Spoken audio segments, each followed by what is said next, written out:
One of the major issues facing residents in the county, and something that's very concerning to all residents, is the issue of safety and the unhoused population. Roxanne, what's your solution to getting more people into some kind of housing and building more housing for the unhoused?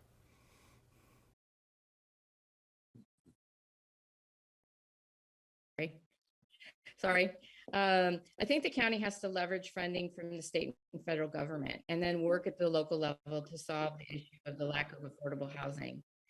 And I've worked on housing issues for low and very low income residents, but I also recognize that there's a need for housing for the moderate and young families that want to stay in our community. So one of the things that have worked on as a Measure X Community Advisory Board member is discussions with housing experts. And I really am going to support the implementation of the local housing trust fund that can fund assistance for tenants and unsheltered residents, and acquisition and preservation and rehab of affordable housing. And I also support Governor Newsom's allocation of the more than 116 million for the Homekey projects.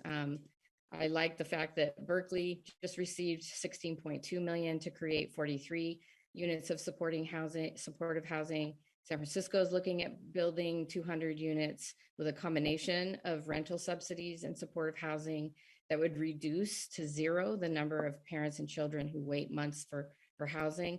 And our own city of Sao Paulo just purchased and converted a empty office building into 54 micro housing units.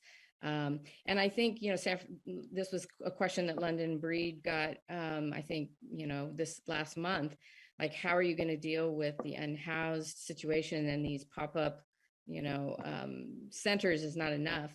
And I do think that experts say that providing more permanent supportive housing units and more beds for mental health and substance use is going to be the key to reducing the number of unsheltered people.